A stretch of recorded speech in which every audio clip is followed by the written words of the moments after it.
उमर अब्दुल्ला को कांग्रेस से आज एक नई प्रॉब्लम हुई।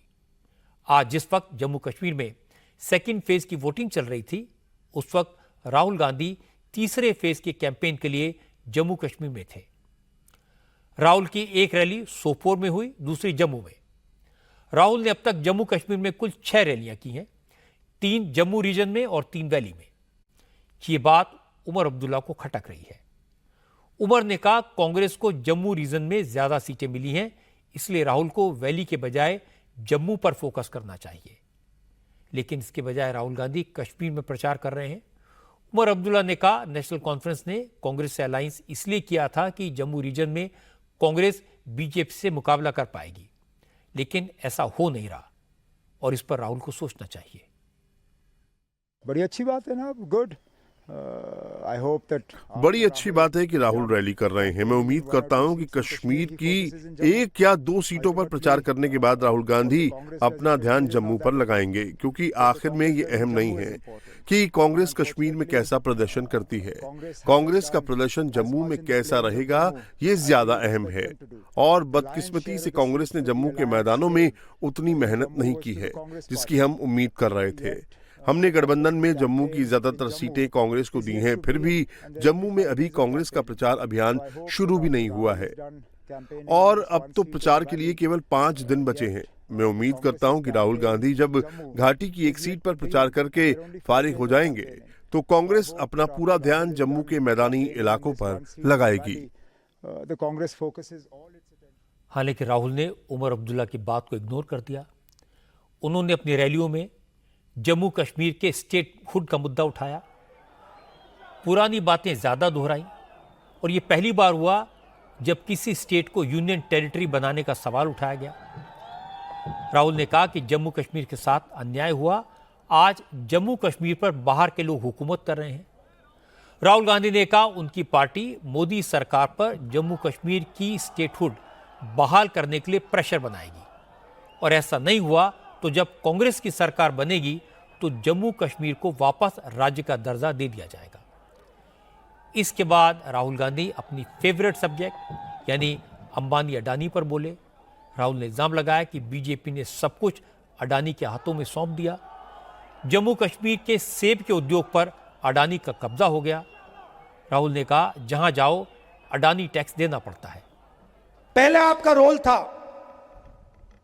कश्मीर के सेब यहां से निकलते थे, आप बाकी हिंदुस्तान में भेजते थे। आज पूरी की पूरी सेब की इंडस्ट्री अदानी के हाथ में है। हिमाचल का सेब अदानी के हाथ में, जम्मू कश्मीर का सेब अदानी के हाथ में। और यही हर इंडस्ट्री में यही हो रहा है।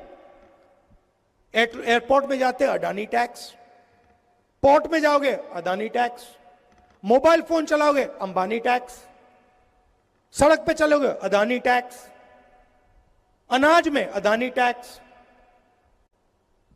सेना हथियार का प्रयोग करेगी अदानी टैक्स, कारतूस अदानी टैक्स, अग्निवीर अदानी टैक्स।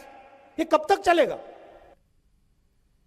और इसके बाद राहुल गांधी ने कश्मीरी पंडितों की बात की, लेकिन बोलते बोलते गड़बड़ कर दी। कश्मीरी पंडितों को पीओके से आए रिफ्यूजी बता दिया।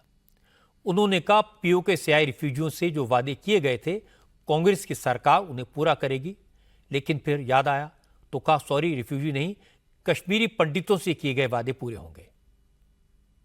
पीओके से रेफ्यूजीज आए, उनसे मनमोहन सिंह जी ने वायदा किया था, वो वायदा पूरा किया जाएगा। सॉरी, कश्मीरी पंडित से जो मनमोहन सिंह जी ने वायदा किया था वो वायदा पूरा किया जाएगा। और जो हमारे रेफ्यूजीज हैं जो पाकिस्तान ऑक्यूपाइड जेएनके से आए हैं, 2014 में जो उनको वायदा किया गया था फाइनेंशियल पैकेज का, वो भी हम पूरा करके दिखाएंगे। राहुल को रिफ्यूजी और कश्मीरी पंडितों में फर्क नहीं मालूम, यह हैरानी की बात है। इसलिए ये उम्मीद करना बेकार है कि राहुल को ये पता होगा कि पीओके से आए रिफ्यूजीज को आज़ादी के बाद पहली बार वोट डालने का हक मिला है। वो पहली बार वोट डालेंगे। रिफ्यूजीज को पहली बार सरकारी नौकरियां मिल रही हैं। उन्हें आरक्षण और दूसरी सुविधाएं भी पहली बार मिल रही हैं और ये सब आर्टिकल 370 हटने के कारण हो रहा है। इसमें तो कोई शक नहीं कि जम्मू कश्मीर से आर्टिकल 370 हटाना एक बहुत बड़ा फैसला था। ये काम बिना खून बहाए शांतिपूर्ण तरीके से हो जाए, ये और भी बड़ा चैलेंज था और ये काम नरेंद्र मोदी के अलावा और कोई कर भी नहीं सकता था। इसीलिए जम्मू कश्मीर में पूरे कैंपेन के दौरान बीजेपी के नेता इस उपलब्धि का जिक्र करते हैं और उमर अब्दुल्ला बार बार आर्टिकल 370 को वापस लाने की बात कहते हैं। कांग्रेस इस मामले में असमंजस में है और पूरी तरह साइलेंट है। अब नई दिक्कत यह है कि उमर चाहते हैं राहुल जम्मू पर फोकस करें और कांग्रेस वाले कह रहे हैं कि उमर की सलाह दोस्ताना सलाह है, अब उनकी बात का बुरा नहीं मानेंगे।